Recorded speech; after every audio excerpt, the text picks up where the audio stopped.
Hey everybody, welcome. I'm Natalie and this is Scientology Life After a Cult. In today's Scientology Culty Recap, we're going to look at an update on the Travolta family as we wonder just how deep are the kids into Scientology? And I want to get your thoughts on that. We're going to look at some recently released, frankly, bizarre Scientology expansion news that they shared and play a little game, see if you can spot the lies and the propaganda, that and a bunch more things in today's Culty Recap. I'm so glad you're here on this Aloha Friday. Hello, mods. Thank you for being here. Thank you for the members and everybody in the live chat as well. It is Aloha Friday, so we always like to throw in some extra aloha into the chat, whether it's alohas, flowers, whatever expresses the spirit of aloha. You go ahead and throw it on in there. Thank you, everybody, for being here. Before I forget, and I will share this again a little later, I have an interview coming up today, an exclusive interview with a former Scientologist who went from teenage Scientology staff member to federal agent in Homeland Security, and he has got some beans to spill. We are going to do that today at 1 o'clock Central. I did put out a notification for it, so you can go over then and hit notify me, and it'll send you a little reminder. Supposedly, maybe no one knows. I'm told that that is how it works. But I hope you guys can join for that. And if you can't catch it live today at 1 Central, please do catch it on the replay and jump in those comments. Let me know your questions, your thoughts. It's an exciting one. I've been chatting with him. I just can't wait to share it with you guys. And again, that's going to be today, 1 o'clock Central. And I need to remember to share that later on in today's live stream. So maybe y'all can help me remember towards the end, and I will mention it again. Okay, so let's start with the Travolta family, where I got to say, John Travolta and his kids are a cute little family there. There is what is being called a rare photo, a rare sighting, a rare photo of him and his family. It's John Travolta and his kids, his daughter, and his son. And I was looking at this. This is in US Weekly. Basically just talks about how he starts off 2025 with his kids by his side. He is 70 years old, you guys. That's like, I don't know what his skincare routine is, but I just feel like John Travolta's kind of like, I don't think he looks 70. That was something that struck me right off the bat. Right off the bat. Real for life, Kim. I'm glad to hear you are feeling better, and thank you for being here. But that right off the bat, I was like, wow, it could be a little Photoshop, but still, I feel like he has a better skincare routine than I do. And at my age, in my 50s, I really need to get serious about it. Get started on that. So his daughter, Ella, is 24 and his son, Ben, is 14. Which got me thinking, because of course there's no mention of their involvement in Scientology. But what do we think the children's involvement is? Let's see if it says anything interesting in here. Just that his son is growing like a weed. It's really just a nice piece. There's not a lot of information in here. Just sharing another family photo, talking about their Christmas plans. But at those ages that the kids are, 14 and 24, they would be well into their Scientology indoctrination. I did see an interview where his daughter said something about doing something in she didn't say new unit of time, which would be a Scientology way of saying a set, as if you've never done it before. You're just doing it right now, today, in the now. She worded it a little bit different. Like there was one word and now I can't remember what it was. She didn't say new unit of time, different unit of time. Anyway, it sounded like a little Scientology. So I'm pretty sure she's doing some.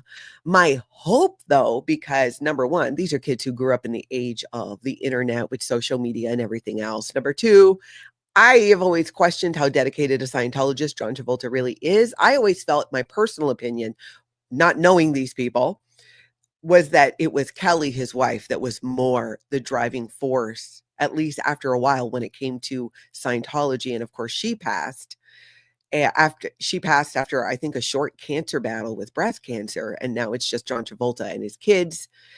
And beautiful photo, but I can't help but wonder what is happening with these kids in Scientology. And I tell you what, we're not going to see is them joining staff for the Sea organization, because the children of celebrities like that are off limits. Just Julia. Yes, I hope he has kept them away from the cult. I don't know that it's so hard to tell. I wish somebody who had some information could come forward and share it. So if you're out there, email me, Natalie at lifeafteraccult.com. Thank you for the alohas. Welcome in, everybody. Welcome in. All right, now we're going to talk about somebody who has surfaced. We have not seen this man in a long time. I have not seen or heard from him since he threw shade at me back in the day. After when I left Scientology, I did an article with the Tampa Bay Times about how Scientology and the Sea Organization were coercing couples into ending their pregnancies when they did not want to, because you weren't allowed to have kids in the Sea Org. And this Scientology spokesperson's name is Tommy Davis. You guys have heard me talk about him before.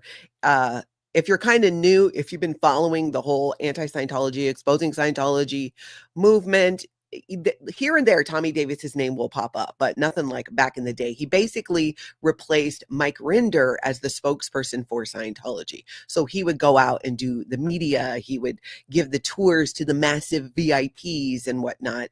And he has surfaced again. So now he is not in the Sea Organization. He hasn't been in the Sea Org for a long time. In fact, I think it was not long after he went on the honeymoon with Tom Cruise and Katie Holmes. Yes, Tommy Davis, Sea Org member, former Scientology spokesperson, went on Tom Cruise's honeymoon with Katie Holmes, because that's not strange or weird at all. I'm going on a honeymoon on a billionaire's yacht, but let's bring on my cult handlers and make sure they're here to make sure I don't run away or Katie doesn't try and escape and swim to shore. I don't know. I don't know what was happening. It seems weird to me, but what do I know about the life of celebrities, especially in Scientology? It's super creepy. Oh, Jinx, you owe me a Coke. We said that at the same time.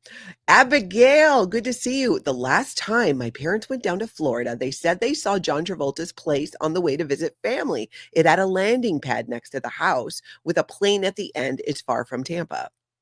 Yes, I've heard that he's got his own landing strip at his house, which when you think about it, that's kind of cool to have your own landing strip. I mean, you just land with your plane and then walk into your house.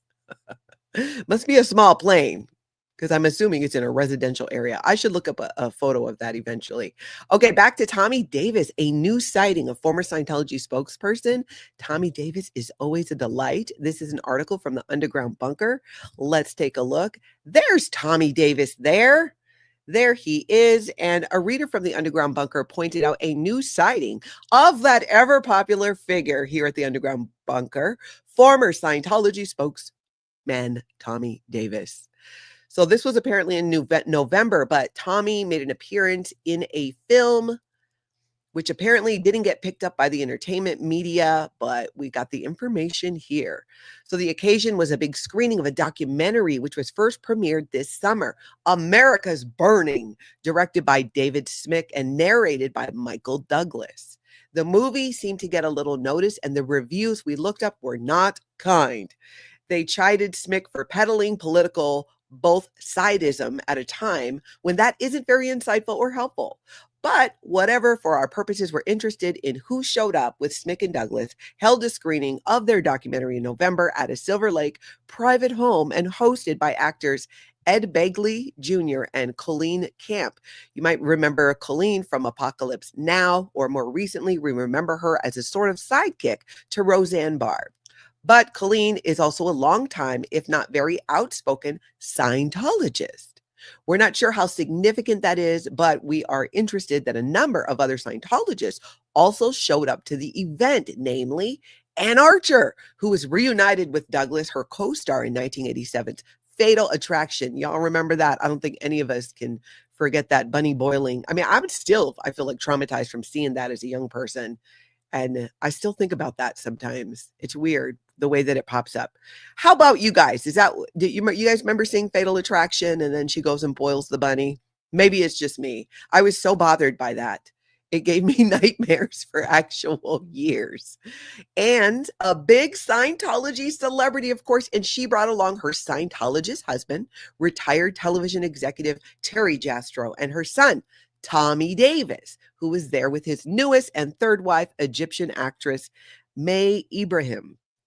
So there's Tommy Davis there. There's his wife, Michael Douglas. There they are at that event.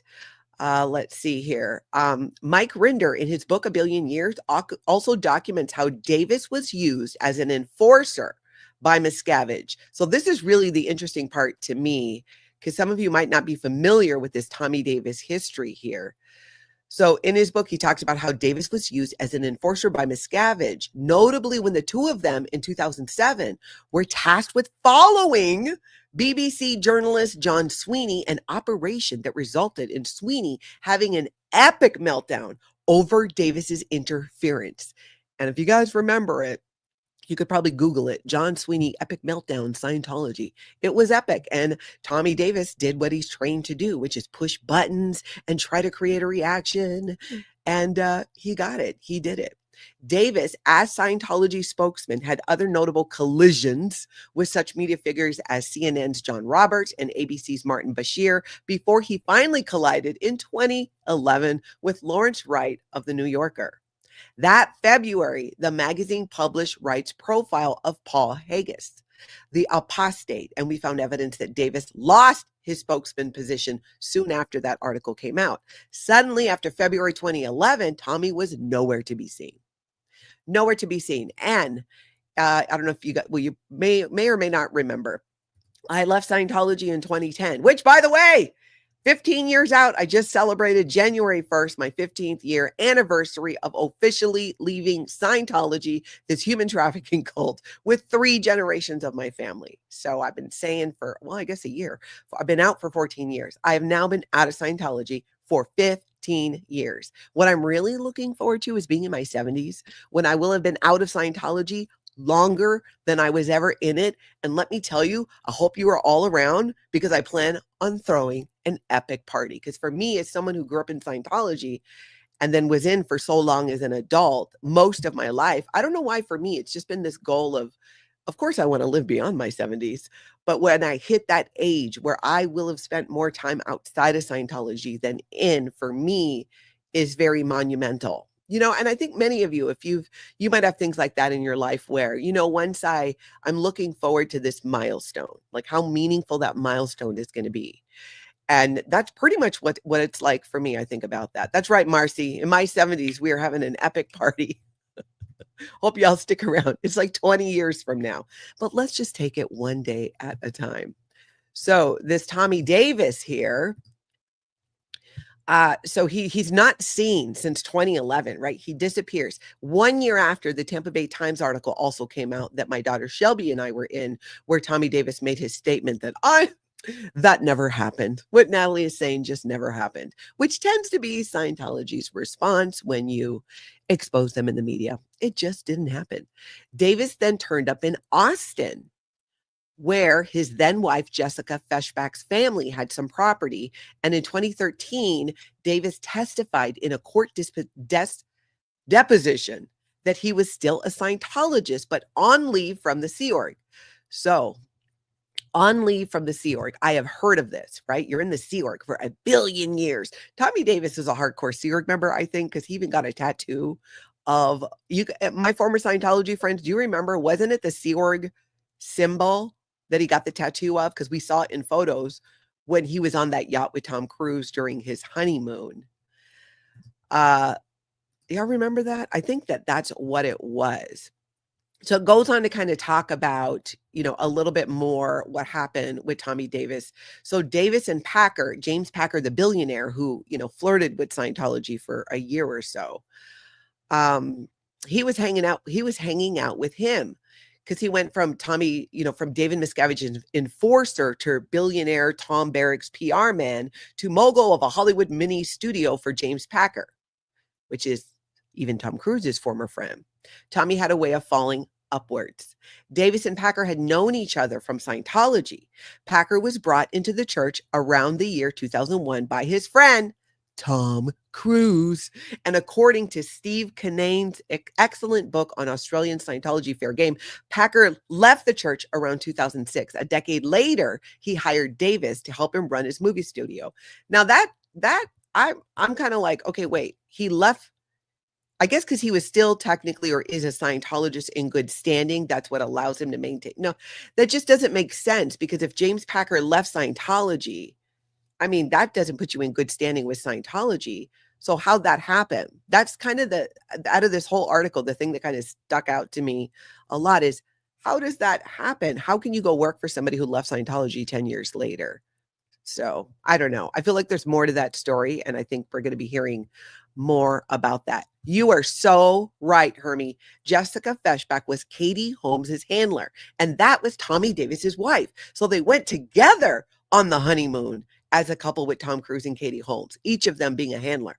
And I don't know if y'all remember, but Katie Holmes would do some interviews, and Jessica Feshbach would I mean, it was almost like Katie Holmes was the ventriloquist doll and Jessica Feshbach was, doing the work and getting her to say words and speak. It was weird at times during that period. But when you put all this together and you realize that, okay, Tom Cruise and Katie Holmes from the beginning had Tommy Davis and Jessica Feshbach following them around, helping them, reporting back to David Miscavige. I mean, it just all starts to paint a very different picture. So we shall see what happens, but I'm always interested when he pops up because I'm like still butthurt about it just didn't happen.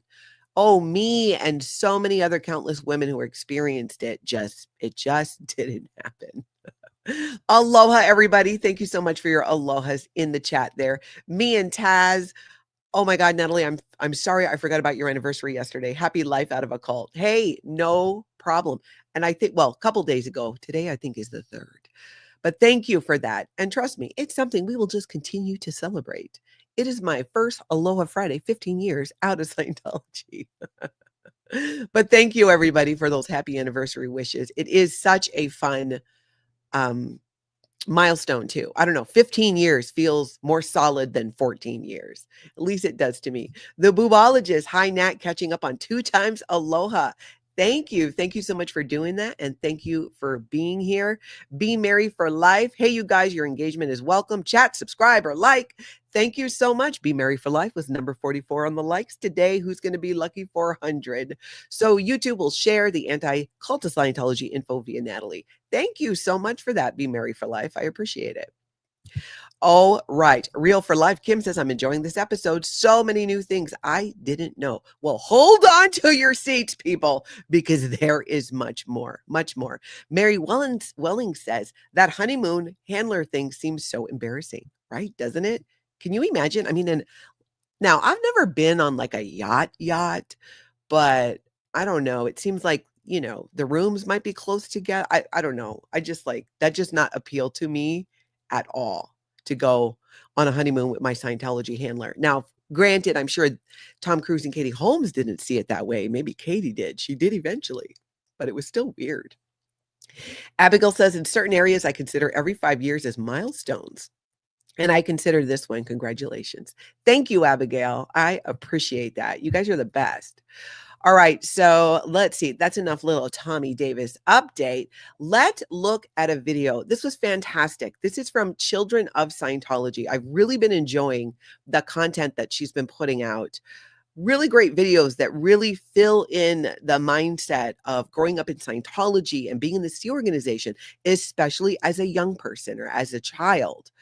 She just got a way of explaining it that for me personally, as somebody who grew up in Scientology and was in the Sea organization, it helps me understand and process my experience when someone else explains it in ways that maybe I wouldn't have thought of it that way. And I will tell you, as someone who spent 35 years in this human trafficking cult, a huge part of my healing is putting what happened in perspective. And to do that, I often have to look at it from multiple ways. So let's say I have one thing that happened here and I look at it this way and I look at it that way and I look at it that way and I look at it that way. I'm able to do that because of other people's stories in sharing that similar experience and the feedback from all of you, never in Scientology, but all in on ending this cult. Let's be real. And that helps to give me a better understanding of what happened. And the effect for me is I feel more freed from that. And I appreciate this content because of that, because I feel like that's what it is doing. And I think for many of you who weren't in Scientology but are here to support, it helps you as well to understand that mindset, even if people who are still in and trapped and why maybe they're not leaving. So let's take a look at a clip from that video. I'm going to link down below all of the videos and articles that we're going over so that you can go ahead and check them out, watch them in their entirety if you got the time and want to, because they have some really great information in there. So again, this is Children of Scientology, and the video is on shaking sexual stigma, life after growing up in Scientology and the aftermath, survivor tip 14. And I got to tell you, I've been watching these videos and these survivor tips are applicable in many ways, even if Scientology wasn't the controlling group or trauma that you came from. Let's take a listen. This was both really powerful and totally dangerous at the same time. Now, layer onto that not just being thrust into adult roles and responsibilities, but also exposed to adult content and experiences as a child. And you'll begin to see the slippery slope when age protections are removed. You are now fair game as an adult in every way imaginable: mentally, physically, psychologically, emotionally, professionally, and romantically. So, both in your head and your body. That is an interesting point about it too. When you're growing up in Scientology and in the Sea Org, especially as a child, teenager, underage, as a minor, those years, like I never knew till, well, probably till I had kids that were a little older when I was raising my children and started learning more about parenting, how impactful these things are, like how much it shapes who you are. And the whole, well, you know what? Let's listen to it and we'll talk about it. Meanwhile, they told us our body's age was just a consideration and that our bodies were only meat. And I know that sounds really gross, but that is true. We were told these are meat bodies. Oh my God, even saying it, I got to tell you guys, I'm a little grossed out. Oh, center. Let's throw a lot of alohas in that chat because this is an icky topic. This is an icky topic for me to talk about. Let's see. So the idea when you're in Scientology and growing up that your body is just a piece of meat, it disassociates you in a way from your body, and that, well, my body is something separate. And there's a basic truth in that. If you believe that you're a spiritual being or that you're made of energy, whatever your belief might be, or maybe your belief is I am my body, and when my body dies, I die, and that's it. Regardless of that, in Scientology, the indoctrination involves raising children to believe their meat body is separate from them, but that it's not that important. It really puts like a, oh, how do I explain it? Like, you guys, if it's something that's not that big a deal, right? If it's just a meat body, then what happens to you if you experience any type of abuse, then that's just not a big deal because it's just a meat body and you're separate from that. So it's not hurting you. It's super, super twisted, but this is the mindset. It may sound evolved until you realize it's code for, hey, you don't actually matter. Ding, ding. Exactly. Taking care of yourself definitely doesn't matter. Only the group matters. And above all, what you contribute to Scientology matters more than anything else. Plus, we don't care if you're only 10. Whatever, you'll be treated like everyone else. No exceptions. And in the likelihood you get pressured into joining staff or trafficked into the Sea Org, well, then you'll be given jobs, schedules, and pressures that are too much for most full-grown adults. You know, this reminds me of my sister. You know, I've had Lana on the channel a couple of times, and she talks about when she shares her Scientology story and her time in the Sea Org. A couple of times I noticed she would say, well, I just, I was bad at my job. I wasn't able to do it. And I've had to remind her, Lana, you were a child. You were 14 years old. You never should have had those responsibilities. You grow up with this idea that it is your responsibility to save the planet, to clear the planet, that there's nothing else you should be focused on, or at least your primary focus should be Scientology and exposing Scientology. And because you're just, big beings in little bodies and you're given responsibilities that you should never have. And if you cannot fulfill those responsibility in any successful way, you're the idiot. You're the problem. You need to go to correction. You need maybe some reprogramming, but it's not that is not the truth. And this creates, even like, again, going back to my sister, she's been out a lot longer than I have, but it's still something that she's gaining perspective on. And I want to share that because she shared with me that a lot of that is coming from when she comes on and she does a video and we chat with you guys, that it helps her also to gain that perspective, which, and I've heard that too from other people when, I do interviews with former members here on my channel. And I guess too, I want to share my gratitude and appreciation for how impactful each of you are in the live chat, in the comments, when you show support for former members, especially who've never come forward before, who've never talked about their story. Definitely, for some of them, never talked about it, let alone publicly, like was the case with my sister. It takes a lot to do that. And your kind words and your support for that really helps them and gets them to see that the world is not the way Scientology led us to believe it is. It is not our job to save everybody. It's not our job really to save anybody but ourselves and take care of our family, help our friends where we can. But it is a mind shift that, in my opinion, to go from I am a warrior for Scientology, it's my responsibility and my duty to clear the planet. I mean, imagine being 10, 11, 12, 13, 14, 15, 16 years old, and that's what you think your job is. And then you fail at it, or you think or you feel you fail at it because your statistics don't go up, because you should have never had that responsibility for that job. So they're setting kids up to fail over and over and over again, and then internalize that failure as if it's them and something's wrong with them. A lot of the cleanup and damage from leaving a cult like Scientology is reframing that and looking back and being able to process it. Some people do that through therapy. Some do it through self-help books. Some do it through finding another religion, even whatever your tool is to help get through that.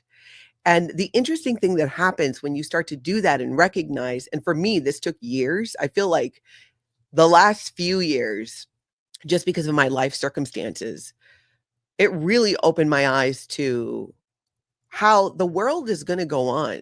It's not up to each of us when we were in Scientology to, keep pouring the coals on the fire. Like, the world's not going to end because Scientology doesn't exist.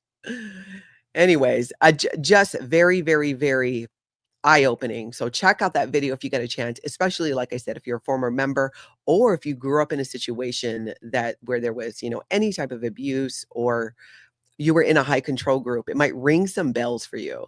It really, really, really might. Beloved bride. When was L. Ron Hubbard not a hypocrite? Exactly. On my list of things I want to do a video about. In fact, if you guys could do me a solid, anyone who has ideas about this, email me, Natalie at lifeafteraccult.com.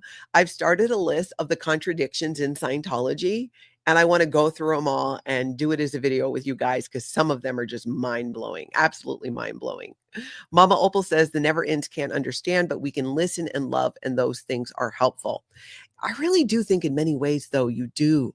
And in some ways, and I've said this before, people who've never been in Scientology don't have the Scientology programming to contend with. So you see it as it is in ways. And all of us, as we grow and we get older, our point of view changes based on our experiences. And being able to get the feedback from you guys on so much of this is so helpful for so many, because I hear from a lot of people, and you guys will word things a certain way. And somebody, like, I've talked to people who are even under the radar and go, wow, I didn't think about it like that. And when this person in your chat said this, I was like, oh my gosh. And the other thing that they appreciate, the people that I've been speaking to, is the support. Because leaving a cult like that, sometimes there's shame attached to that. And that can carry on for some time. But so many of you are showing up here with your hearts open and having a willingness to communicate and ask questions. And it's appreciated. And it's being felt by many people. So I really wanted to make sure you guys felt that appreciation, that gratitude, and that love, and that aloha today. Because so many of you make such a difference in so many people. So many people. Yep, Lana is amazing. She's out of well, actually, she might be back now. I got to get her to come over. We need a sister sleepover. And Lana herself has got some topics that she wants to talk about and share with you guys. So I'm looking forward to that. Let's take a quick little look here at this was on Twitter. Film the Police LA, who is Scientology Audit Streets LA. Here, William Good here on YouTube, as you know him. He has another channel, Film the Police LA.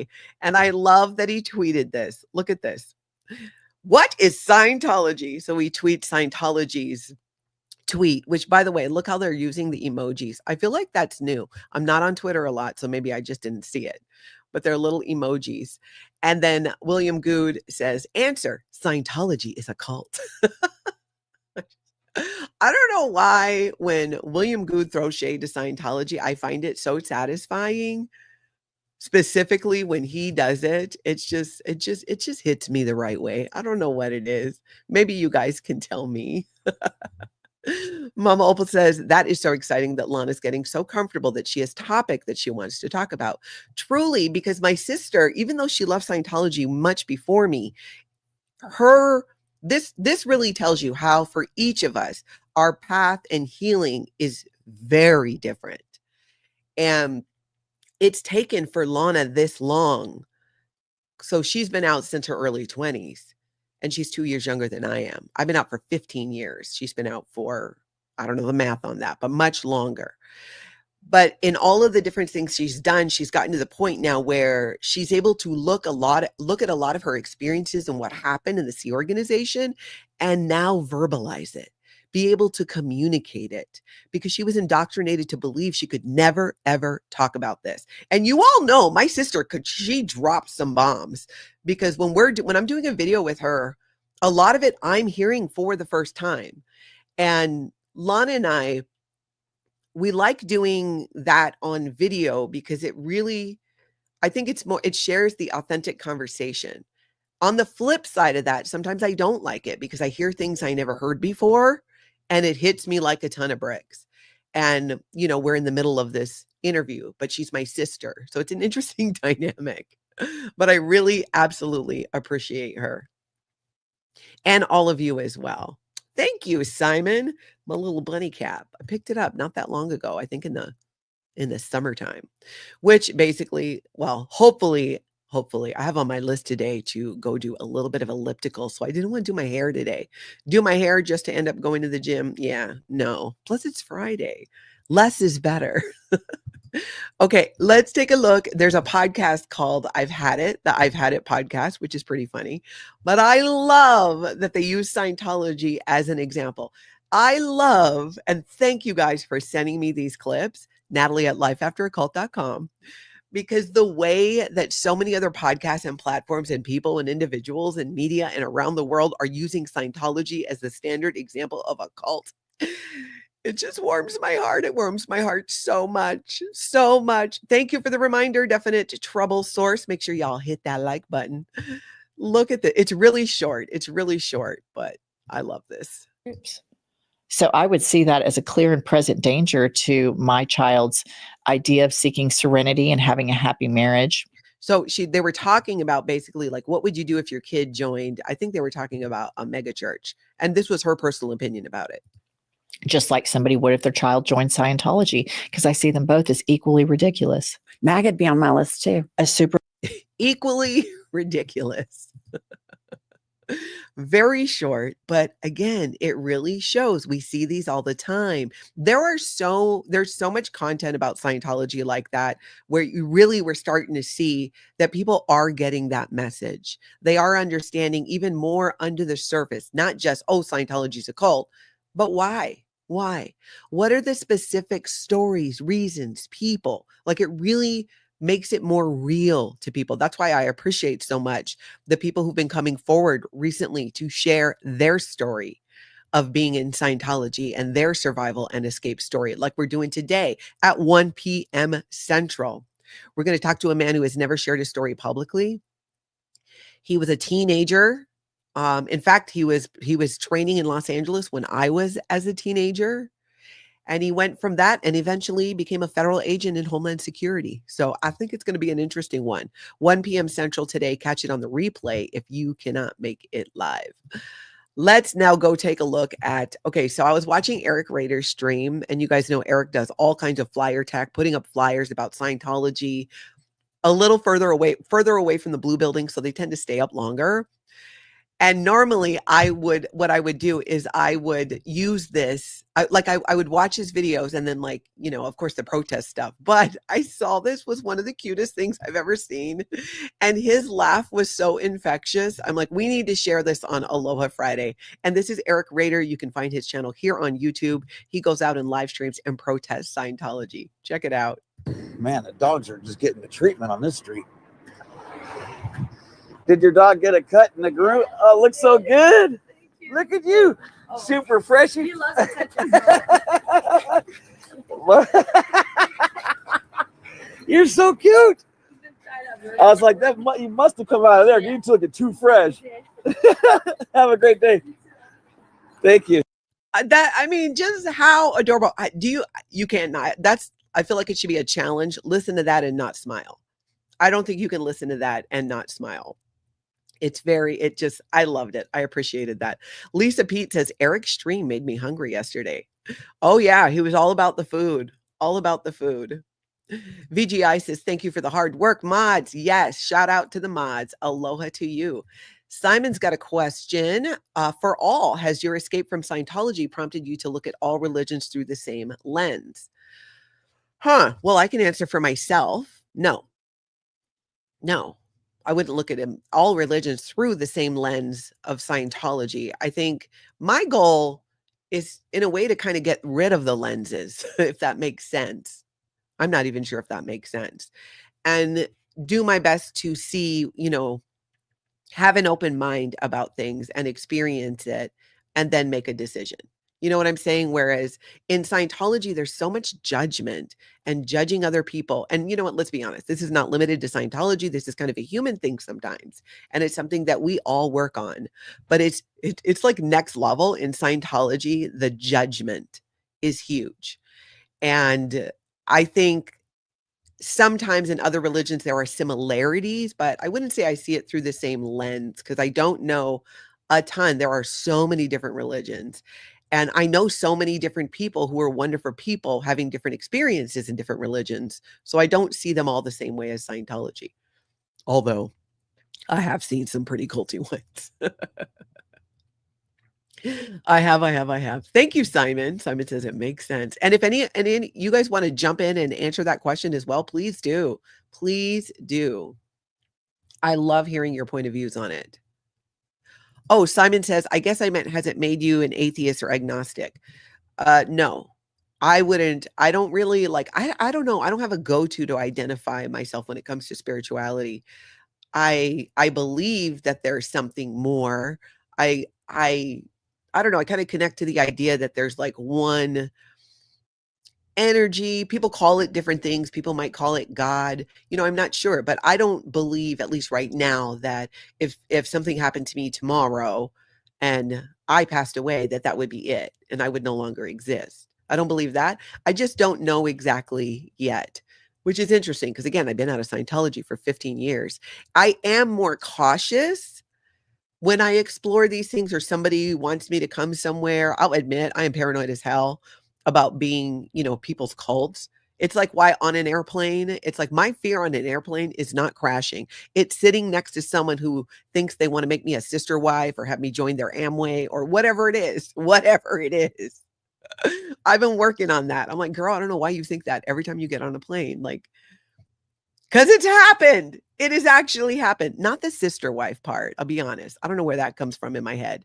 I was probably watching too much of those Mormon culty polygamy shows. You're welcome, Simon. Abigail says, I appreciate that. Removing the lens, making yourself neutral is a great asset, especially as part of the SBTV community where so many are closed off to religion. Oh, I didn't know that. I guess it's not a conversation I've had with a lot of other former Scientologists. Some I know found different religions afterwards and are very happy practicing those religions. And it's a very different experience from Scientology, mostly due to they're not trying to completely control you. Wonder Woman. Oh my gosh, I love that. Natalie, I love how open-minded, fair, and balanced you are. Thank you. Thank you, Wonder Woman. Wonder Woman. Isn't that how the song went? Oh my gosh, I loved playing Wonder Woman in the 80s when I was the kid. I remember running around my parents, my mom and my stepdad had a wood carving shop in an industrial area in Hawaii.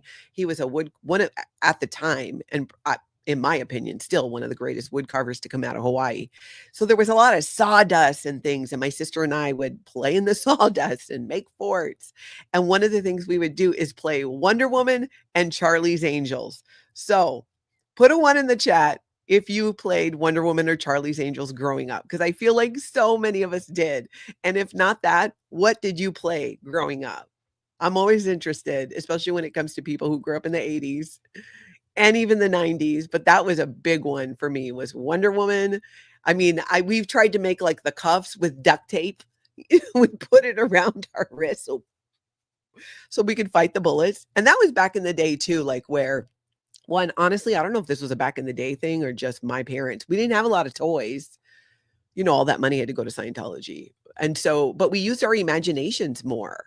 And I don't think that's fully because I was in Scientology. I think in ways it's also the time. It was the 70s and the early to mid 80s. And especially in the 70s, I can remember being little and doing more with our imagination. We would put a blanket on the front of my mom's station wagon. And Lana and I called it falling off the mountain. And the blanket, we'd slide down and we would claw our way back up the hood of the station wagon or the top coming down the windshield. With this blanket, we played it for hours, falling off the mountain. Lana and I had all kinds of games that we made up as children and played together, falling off the mountain. We played this one we called, okay, so I see a lot of ones. I love you guys. Oh, yep, Joe. Of course, Natalie. I used to spin around. I can't do that today. I'll fall over, vertigo. Oh, Venus Blue, He-Man, and She-Ra. That was one of my Tony's favorites. That was one of his favorites. I love that. Jensel, Almighty Isis. That was when it was something different. Today it kind of means something different, but that was wasn't that Wonder Woman's, like, was it her group or the planet? I forget exactly what it was. Susan, absolutely. I like the shows. Does that count? Absolutely. Absolutely. Real for Life, Kim says, we played Super Friends on the playground. I absolutely was Wonder Woman with the invisible plane. I love that. And it was so great too, because today there are more female superheroes. Frankly, I think there needs to be a lot more. But back in the day, right? What did we have? We had Wonder Woman. We had Charlie's Angels. There weren't as many, strong female characters like there are today.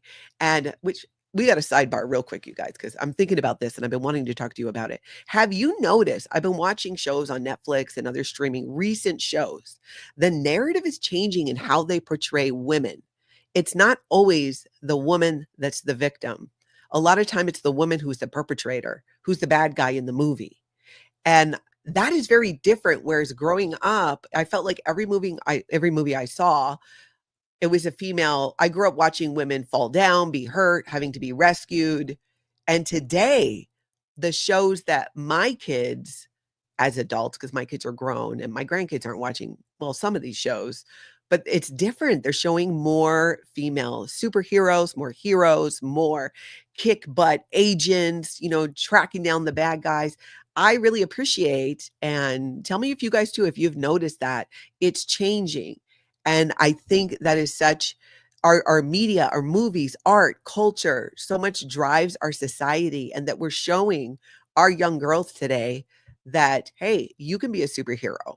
You can be a kick butt female in whatever way you want to be. I just really appreciate that for kids today. Joe says the ice on the ground made me spin around earlier. It was graceful for sure. Hopefully we're doing Wonder Woman. Becky says, I've had so many surgeries that I'm the bionic woman. That's a blast from the past. That is a blast from the past. I remember that. Simon says, I wanted to be one of Chip's. Did you guys, that's right. What was it? California Highway Patrol. on the big motorcycles. Oh, I love that. Mary says Spin and Marty from Mickey Mouse Club. I'm old. Mickey Mouse Club was another one. Jill says the Bionic Woman. She was there with it, there for it. I love that. Now Spirit Weaver says, what I don't like is all kid movies where the adults are helpless and the kids have to save the world. That's so dangerous. Stranger Things is the first one that comes to mind for me, but I think adults do jump in and help there. Hey, Eric, I think I saw you go flying by.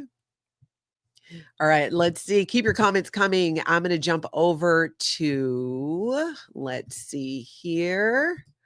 We are going to look at some Scientology expansion propaganda news, one of my favorite things, because we're going to look at it and sort fact from fiction. Absolutely.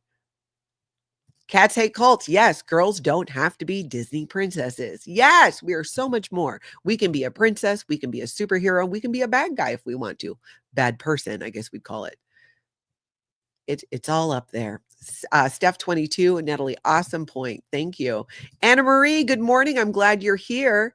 Ooh, Chuck Ross says the 50s, it was Western, and we had an actual Old West saloon in the other end of the old hotel we lived in. Wow. Wow. Becky says Chips was often filmed in Venice. Okay, I got to... Ursula is my Disney queen, a misunderstood underwater princess who got her crown, but not her man. Yeah, Disney movies, that's a whole nother thing. Oh, PK from AK, The Little Rascals, when they built all their fun things to play with. I do remember watching The Little Rascals. Mia Mo, a little girl called Pippi Longstocking, lived alone and had a horse and a monkey. That's right. I remember that one too. Oh, I'm just loving this walk down memory lane in ways. You guys are really bringing up a lot of memories. Witchy Trista, I'm behind, but have to share. I grew up in the 80s and my cousin and I would play V. Remember V? About the reptilian aliens? I would be Diana, the main evil alien woman. Yes! With the dark hair. Yes, I remember. Oh, that's so fun. I love that you played that. I like that. Real says, I'm still like Pollyanna. VGI's Johnny Quest and Richie Rich. I love it. I love it. Okay, let's take a look at this now. Okay, so this is Scientology's press release, right? So keep that in mind. 365 days of expansion. Scientology celebrates a year of explosive growth, ringing in an unstoppable 2025. I'm not going to read the whole thing because it's a lot of, really nothing. But here's the stuff that stands out to me. The way they word things. Listen to this. The event opened with a star-studded concert that brought the audience to their feet. The anticipation surged as plumes of sparkling lights framed the stage and a giant 2025 descended from the rafters. I mean, I don't hate it. I think it's over the top for a press release about Scientology, but Scientology is known for this. This is like their thing, is making a mountain out of a molehill. So hold on a sec. Did I just get rid of that? I did. So I'm here for it. I'm here for it. This part too. And then with a roar that reverberated throughout the auditorium, Mr. David Miscavige, the ecclesiastic leader of the Scientology religion, crossed the 200-foot stage to welcome all to this New Year's celebration. Who writes this? Okay, so pushing boundaries in the name of freedom, blah, blah, blah, Scientology, ideal orgs for a new golden age. So it go ahead and list basically 2024, the ideal orgs they opened. There was Austin, the March grand opening in Mexico City, Chicago, Paris. They get into their front groups, which I thought was interesting. And again, I'm going to link this down below so you guys can check it out. Check it out if you really want a good chuckle and a laugh. The Association for Better Living and Education, which is ABLE, and they handle drug abuse, illiteracy, immorality, and crime through its programs. So it talks about stuff they did in South Africa. This is where Scientology gets into the claims, not the clams, but the claims of, this is where they tell their members, this is what we're doing. This is where your money's been going. So give us more money. Make it rain on David Miscavige. Oh, we should wake them up. I'm so loving having dual Davy dolls. So thank you so much to the people who gifted these to me. David Miscavige, wake up the Office of Special Affairs on this Aloha Friday. Oh, Office of Special Affairs. I see you there, by the way. Here's the deal. The over the topness, I'm here for it. So, but it's like many of us who've left and we found out so much of what was said at these events were actually not true and never happened. So let's look at some of these claims. So in Miami, Florida, this is in Miami. Where's Abraham? Is he here? Because I know he's in Miami. In Miami, Florida, the historic Liberty City neighborhood had been torn apart by gun violence. Its homicide rate escalated to 9 times the national average. But when a Baptist minister and president of Miami's Circle of Brotherhood Community Coalition was introduced to the way to happiness, it's the way to happiness, so true. This non-religious moral code became central to their mission to empower individuals and create change. The Circle integrated the booklet's 21 precepts into their many community initiatives, targeting the city's hot zones, diffusing tension, and sparking transformation. Their work led to a partnership with Miami-Dade Police Department on a first-of-its-kind cadet training program. So right there, somebody might want to look into that. Did the Miami-Dade Police Department really partner with the Way to Happiness for a first-of-its-kind cadet training program? Anybody who likes to dig in and fact-check the Scientology stuff, that'd be a good one to check out. Further, and remember, this is in Miami, officers gain an invaluable street perspective from Circle members and are equipped with the 21 precepts to better protect and serve the community. Okay, so they're equipped with the 21 precepts to better serve the community. So when crime is happening, the officers should just go, oh, here's a Way to Happiness book. Love and honor your parents. Don't kill people. You have a gun? Here's a Way to Happiness book. Look at the precepts. I'm not seeing it. Now, I know that I could be jaded because I'm a former member, right? I don't know, though. In my experience, none of this stuff tends to pan out as being actually true. Afila, right, girl. They don't even follow the Way to Happiness. Exactly. That's part of the hypocrisy of it completely. So this whole thing in Miami, where's the rest of it? Miami registered a dramatic 26% drop in violent crime, with the mayor proclaiming the lowest homicide rate in its recorded history. And now the Way to Happiness is mandatory training for every Miami-Dade police officer. Oh, is it though? Is it? I don't know. I don't know if it is. I'm kind of thinking it's not. But I think we need to check it out and look more into that. But you get the idea. So imagine all of the Scientologists all over the world, either sitting in a room or watching it on a video and being fed this information. And a lot of them are like already having doubts about Scientology. Like, oh my God, all this money I'm spending on an idle org. All my credit cards are just jacked up. I rarely ever see my family and I'm disconnected from my brother. And then they hear this. They're like, oh, but it's worth it though. It's worth it. My sacrifice, my donations, my time not having a family, away from my family, disconnected from my family is all worth it.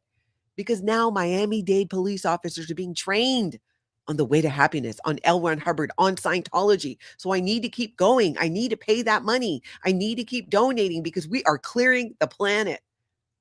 That's how it works. That's how they're tricked into staying.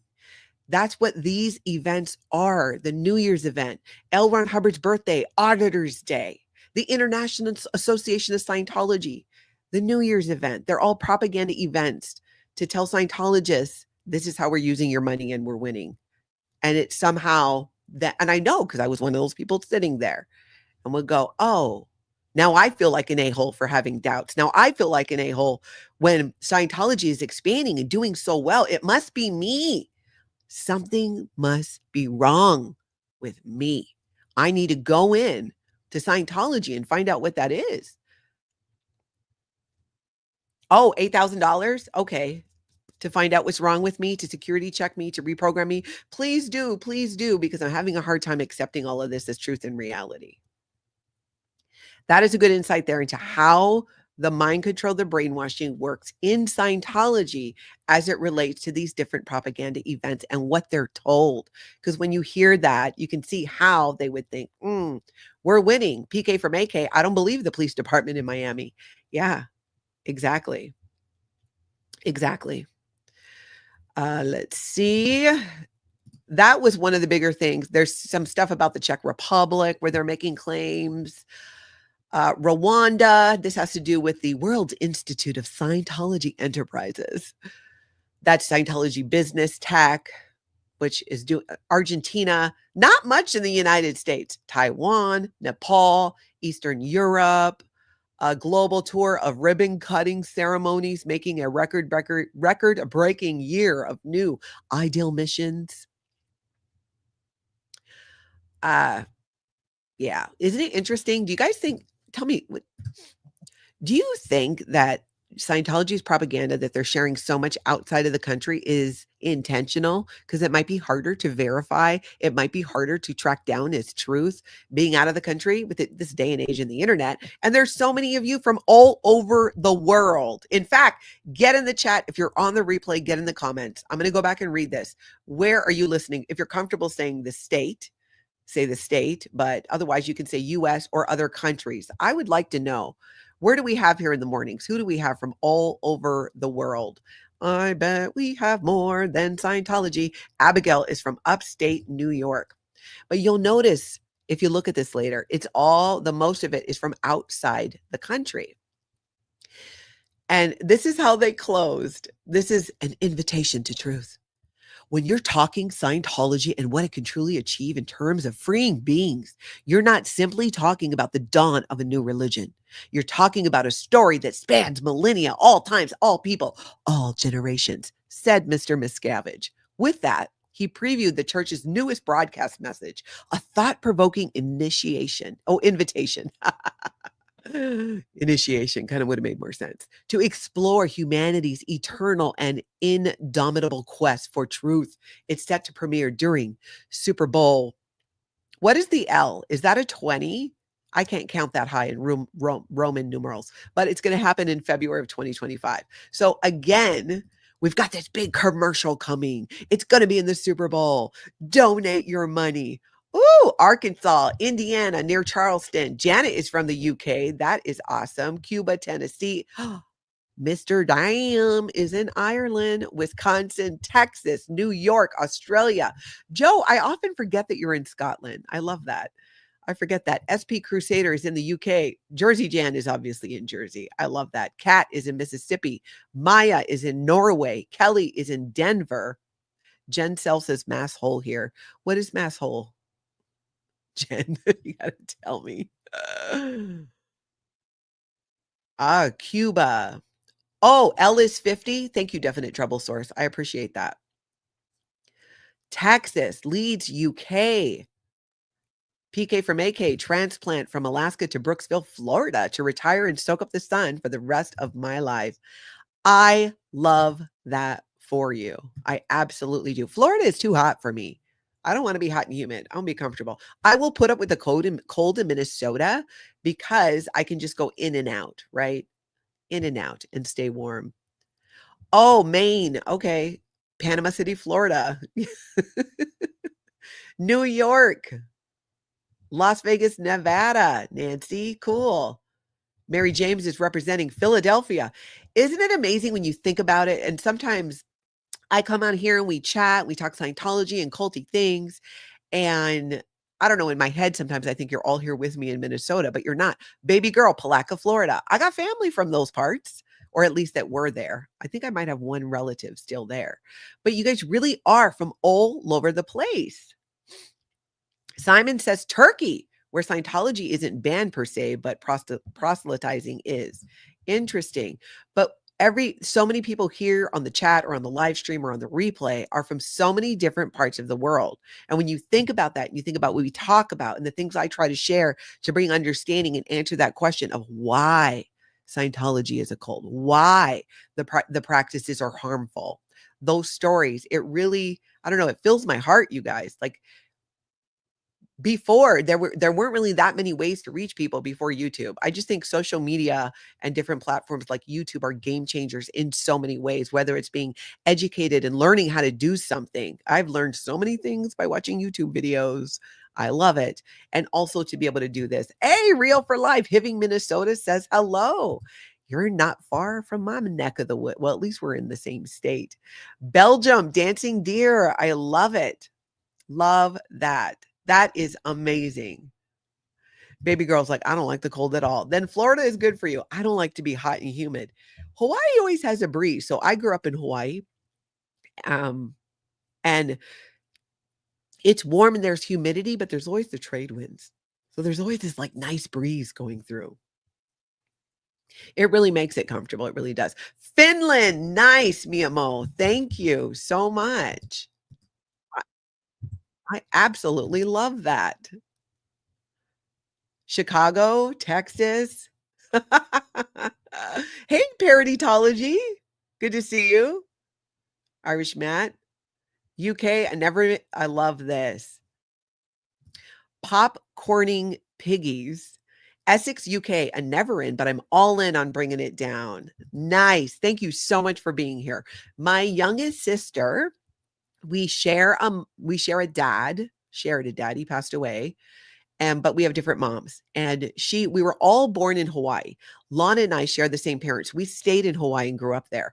Our youngest sister, when she was about 7, moved to England with her mom because that's where her mom was from. And so she was raised there. So my youngest sister looks similar to Lana and I, but she's got this English accent. She went to college in Wales, and then she ended up going to law school in Hawaii. And that's where she lives now today. She even lived in Minnesota for a couple of years, which I absolutely, it was so amazing. Okay, side note again here. It was so amazing that she moved to Hawaii when she did, because that's when Tony got diagnosed. I mean, so some of the roughest times of those few years when Tony was going through his cancer battle, I had my sisters here. It was amazing. And then, they got these really good job offers back in Hawaii and then moved back again. So I'm doing my best I want to go see them probably this spring or around summer. I want to beat the rush though. But gives me more reasons to, not like you need a reason to go to Hawaii, but I love being able to go and see my family and just connect with the Aina, connect with the land. If you've been there, I feel like you know more what I'm talking about. And if you haven't, it is a trip that I think people visiting Hawaii feel the energy and how different it is. I mean, you can smell it in the air. It's more than just beautiful and beautiful beaches. The culture, so much of it. One of these days, you guys tell me your interest level on this. I'm so passionate about Hawaii and sharing that. I don't know. I think I might do some stuff about that. I don't know. I don't want to get too off brand from my channel, but I am very passionate about getting people to go to Hawaii. I should be some type of ambassador or something, because I've gone with friends. I tell them about it, but until they experience it and they feel it, it's hard to explain. But when they do, they're like, oh, I get it now. I get it now. Stephanie says Kauai is the most incredible place I've ever been. Hey, Conda from California. Thank you for being here. Wow. Eric says you need to get the Hawaii Tourist Board as a sponsor. You know what? That's not a bad idea, actually. Noelle says your background is so pretty colorful and makes the viewer feel relaxed and comfortable. I appreciate that. It's been a work in progress. I got my body thetans back there from Feral Cheryl. The monkey, you guys see the monkey from John Shemwowski, and a bunch of stuff. I mean, I got the beautiful, well, I always like him opposite of my movie, love sign that someone sent me, the art that people have made. You guys are a whole bunch of talented people. Jen Sell says, I would stay in Natalie's Big Island Ohana unit. Oh, I love that. You got to go. And there's ways of doing it economically. There really are. And that's some of the stuff that I want to talk about. And I've got so much video and content from Hawaii that I've actually never shared and put together. And a lot of it is when Tony and I were there. I should put that together and then share it with you guys. PK from AK says, Natalie did just the opposite of me. I went from cold to hot. Natalie went from hot to extreme cold. Yes, but growing up, you guys, I grew up in Hawaii. I didn't leave the island till I was 13. So I thought the rest of the world kind of looked like this. I mean, I could see things on television, so I knew I had an idea that it was different. And I loved and I grew up too. It was the 80s when I was 13. And you all remember those after school specials, all of those movies about teenage angst and drama.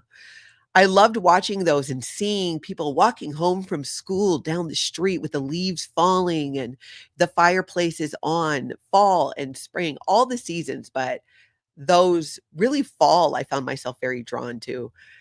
And I wanted that so much. And when I moved to Minnesota, I was having that experience. And I've lived in Minnesota now longer than my time growing up in Hawaii. And I love it. Hawaii is very expensive. It's a very expensive place to live. It's me, says my aunt was born in Hawaii. My dad lived there when he was a child. My cousin has a Hawaiian middle name. I love it. Anybody remember my Hawaiian middle name? I've shared it a couple times with you. It is a difficult one, but I'm curious. Starts with an N. And my Tony had it tattooed on his inner forearm, this is forearm, right? He had it tattooed there. I don't think anyone can remember, so I'm going to tell you. Napualani. So Napualani is my middle name. It's Hawaiian for heavenly flower, which I always thought was funny growing up because I'm like, I don't feel like I am a heavenly flower. Like that doesn't, I don't know.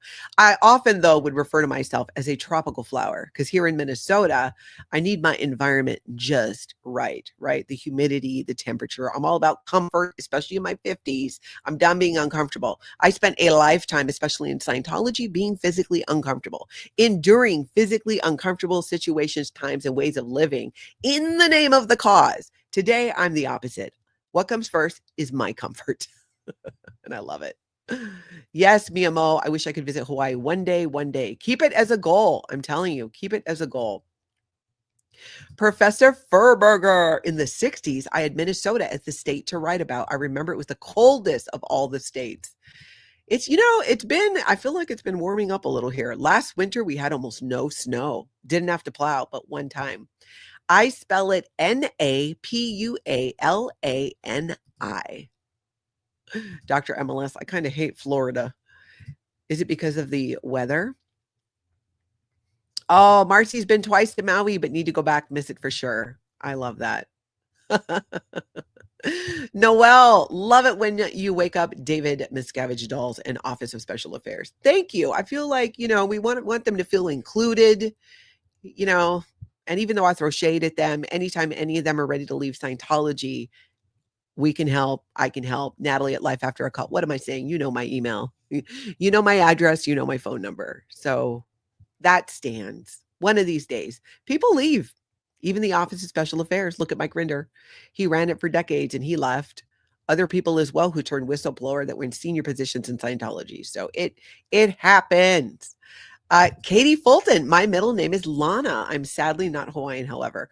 Well, Lana is not a Hawaiian middle name so my sister Lana's middle name is Malia, which is Hawaiian for Mary. She was named after our great grandmother, whose name wasn't even Mary. That became her when she adopted back then, I don't know if they still call them this. They referred to them as Christian names. They changed their Hawaiian names. There was a point in Hawaiian history, okay, I'm not going to derail too much, but where Native Hawaiians were not allowed to speak their own language or do hula, which was part of their culture. It's how they passed down stories. This is when the missionaries came. We're not going to get into that whole mess now, but it's a whole thing, y'all. It's a whole thing.